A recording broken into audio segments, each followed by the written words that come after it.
دیکھیے بہت سیدھی سی سامنے کی بات ہے. اگر مجھے کوئی چیز اپنی ہی اچھی لگنے لگے اور میں خود اپنے ہی عشق میں گرفتار ہو جاؤں تو میں نے خود کو محدود کر لیا، خود کو بہت محدود کر لیا. مجھے تو چاہیے یہ کہ میرے ارد گرد عکس ہیں، اس میں ایک عکس میرا ہے، ایک عکس، ایک معمولی سا عکس میرا. اگر میں باقی عکس نہیں دیکھوں تو اس تناظر میں میرے عکس کے کوئی معنی نہیں ہے، کوئی معنی پیدا نہیں ہوتے. صوفیہ نے جو یہ کہا کہ تکبر انسان کو تباہ کر دیتا ہے. بہادر شاہ ظفر بادشاہ ہند، اور شعر کہتا ہے کہ ظفر آدمی اس کو نہ جانیے گا، ہو وہ کیسا ہی صاحب فہم و ذکا، جسے عیش میں یاد خدا نہ رہی اور جسے تیش میں خوف خدا نہ رہا. یہ بادشاہ کا شعر ہے،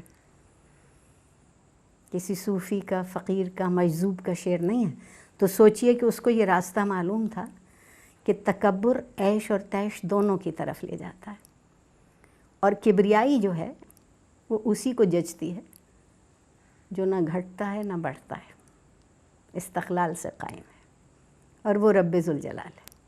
میں اور آپ تو بدنی سطح پر بھی گھٹتے بڑھتے ہیں، بچے سے بوڑھے ہوتے ہیں اور بوڑھے سے پھر ہماری کمزوری اور ضعیفی شروع ہوتی ہے. تو ہم کس بات کا کبر کریں؟ کبر تو وہ کرے جو جیسا تھا وہ ویسا ہے اور ویسا ہی رہے گا. تو صوفیہ کے یہاں جو کل کی بات ہے وہ ایک اور بھی بات ہے. ہم سب کہتے ہیں ہم ایک کل کا حصہ ہیں، تو الگ الگ تو ہم کبھی کل کو نہیں پا سکیں گے نا. خود کو مٹائیں گے، دوسرے کو پہچانیں گے تو ایک کل کی طرف قدم بڑھے گا.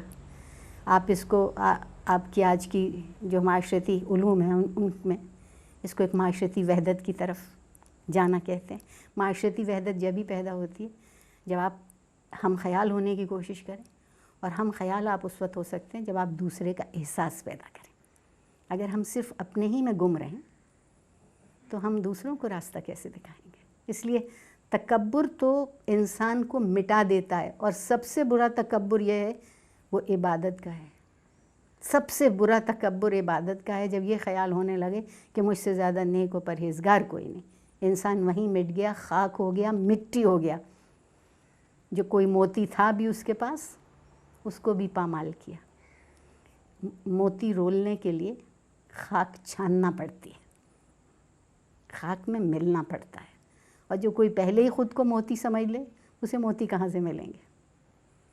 وہ تو ایک وہم و گمان میں زندہ ہے، اور اس کی زندگی گمان سے زیادہ نہیں. اسی لیے آپ دیکھیں گے کہ جتنوں نے تکبر کیا، وقت نے ان کے کبر کو بڑی بری طرح مٹایا ہے، بڑی بری طرح. تاریخ گواہ ہے اس بات کی، آج سے نہیں ہمیشہ سے. وہ صرف فرعون اور قارون اور حامان نہیں تھے، آج کے فرعون بھی ہیں، آج کے قارون بھی ہیں، آج کے حامان بھی ہیں، اور ان کا کبر ان کو لے ڈوبے گا.